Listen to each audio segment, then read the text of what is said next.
I have enjoyed watching this garden grow from the very beginning. It was bare dirt, weeds, and not a lot else. Today I'm going to talk about garden transformations and the spiral and what I've been up to the last 2 days in phase 2 of transforming that garden, doing a garden makeover in the spiral area.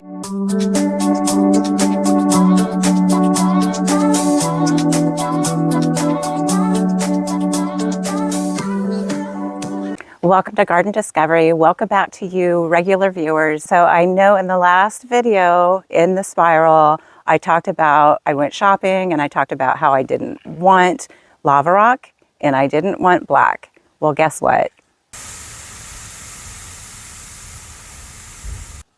That's right. I got black and I got lava rock.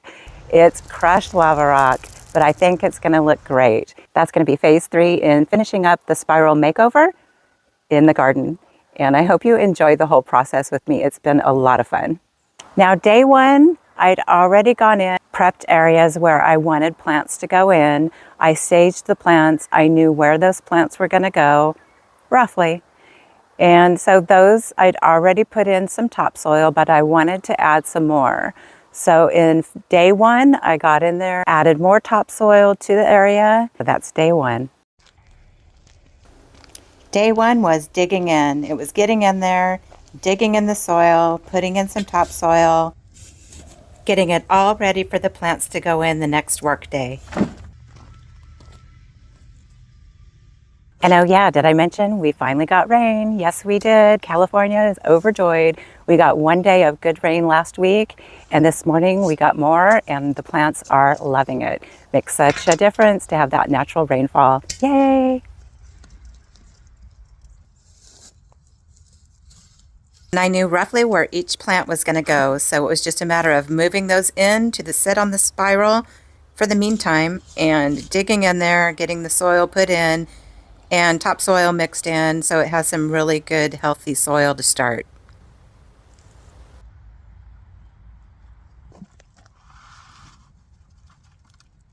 Each plant location got a healthy dose of good soil dumped in there, ready to put the plants in. I was super excited.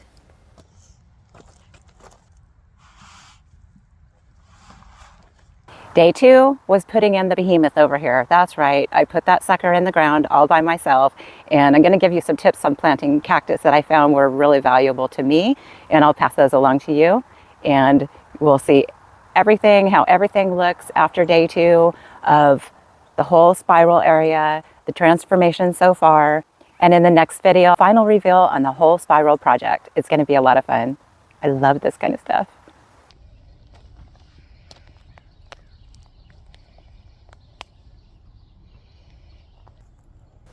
Garden transformations are one of my favorite things, and the next favorite is putting the plants in, and oh my gosh, these were beautiful specimens, and I couldn't wait to get them in the ground.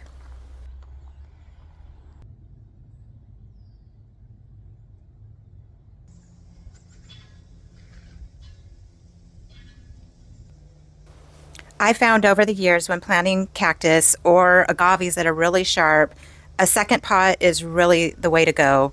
Make sure you have a second nursery pot that is bigger than the plant that you can use to hold that plant and move it around. And I'll show you exactly what I mean. With this barrel cactus, I just put the second empty pot around it, turn it upside down, and then gently take the top pot off that it was planted in. I slide the plant out, just like so, loosen the soil if it needs to be, and then I can turn it upside down right in the planting hole and slide that empty pot right off. This is a really great tip for people who have smaller cactus that want to transfer from a nursery pot into the ground or into a bigger pot. It works great. Soil all firmed in and ready for the next planting. And here we go. I'm going to use that method on a small cactus as well. It works just as fine on the smaller cactus in the garden.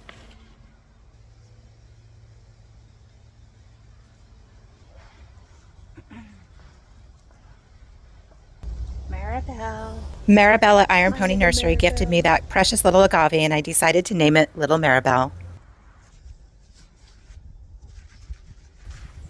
Day one was almost finished. I had most of the plants in the ground except for the big one that I gotta admit I was dreading a little bit because I've never planted a tall cactus like that with big spines.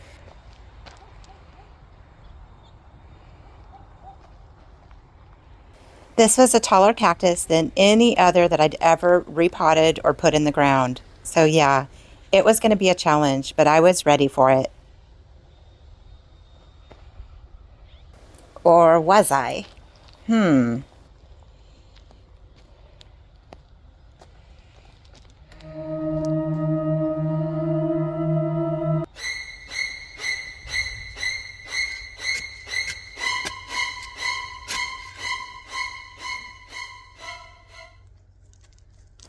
I'd done my homework, I'd done my Googling, I'd asked around, and I decided that the towel method was the best way to go. So I got some beach towels and I used three of them, one to wrap the top, one to put between the one laying on the ground and the cactus itself. And then I put it in the hole, turned it on its side, and just gently slid it out. And it was a lot easier than I thought it would be. Having that hole already dug was the key. It put that cactus right at the level it needed to be to slide out and then to tilt right back into the hole. It worked really phenomenal. I was so happy. And once I got it into the ground, I just needed to make sure that I have it positioned the way that I wanted it because I knew I wanted the little arm on the bottom to be facing to the left. And it will be very visual from my chair where I work in the garden. I could see it from there, and visually it would just be very pleasing. And that's what you aim for in the garden.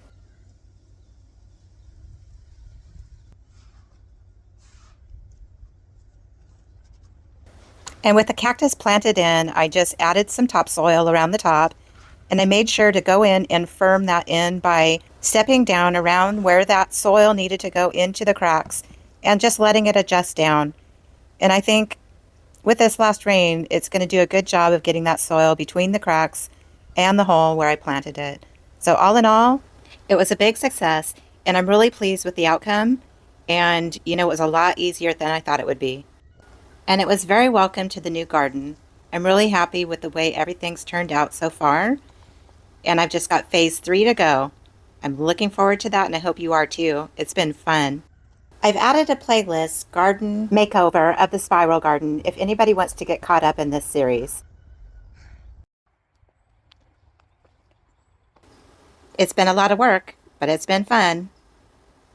And here we have it so far, the last peek at the garden, in the Spiral Garden, a look around at all the new plantings, and just knowing soon, the excitement just builds with me because I'm so ready to get that top dressing put in. It's going to look fantastic. See you in phase 3.